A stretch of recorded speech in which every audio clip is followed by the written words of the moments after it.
بسم اللہ الرحمن الرحیم۔ پیارے بہن بھائیو، السلام علیکم۔ امید کرتے ہیں آپ سب خیر خیریت سے ہوں گے۔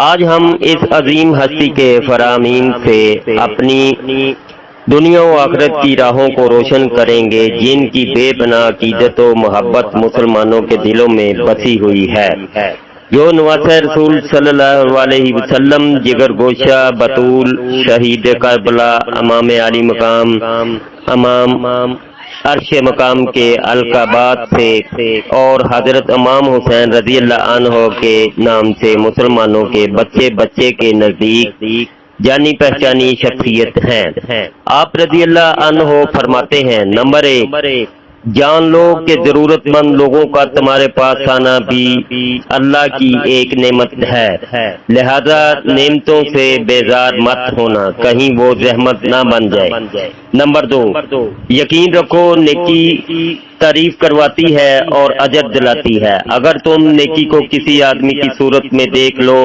تو یقیناً وہ تمہیں ایسا خوبصورت دکھائی دے کہ دیکھنے والے خوش ہو جائیں۔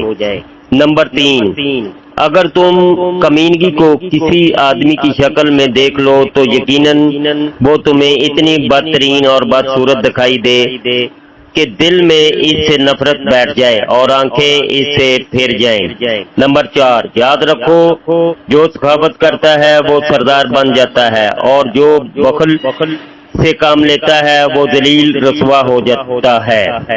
نمبر 5، جو اپنے بھائی کے ساتھ بھلائی کرنے میں جلدی کرے گا، کل بروز قیامت جب اس پر اعمال پیش ہوں گے تو وہ اس میں یہ عمل بھی موجود پائے گا۔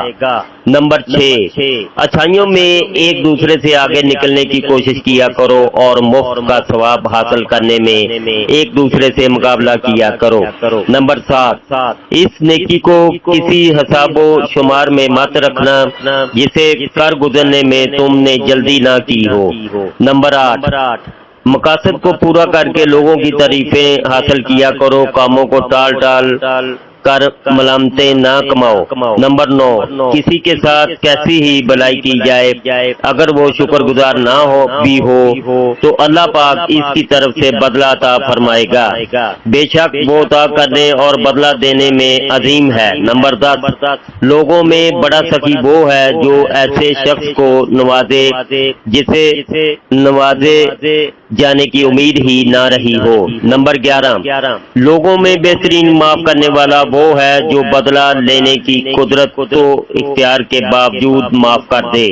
نمبر 12، لوگوں میں زیادہ ملنسار وہ ہے جو ان سے بھی میل جول رکھے جو اس سے تعلقات توڑ بیٹھے ہوں۔ نمبر 13، جو شخص رضا الہی کی خاطر اپنے بھائی کے ساتھ بھلائی کرے، اللہ پاک اس بھلائی کے بدلے اس وقت اسے کافی ہوگا جب وہ خود ضرورت مند ہوگا اور اس کی ان دنیاوی آزمائشوں کو ختم فرما دے گا جو اس سے بھی بڑی ہوں گی جو اس کے بھائی پر آئی تھی۔ اللہ پاک ہر مسلمان کو اپنے حفظ و ایمان میں رکھیں، آمین ثم آمین یا رب العالمین۔ اللہ حافظ۔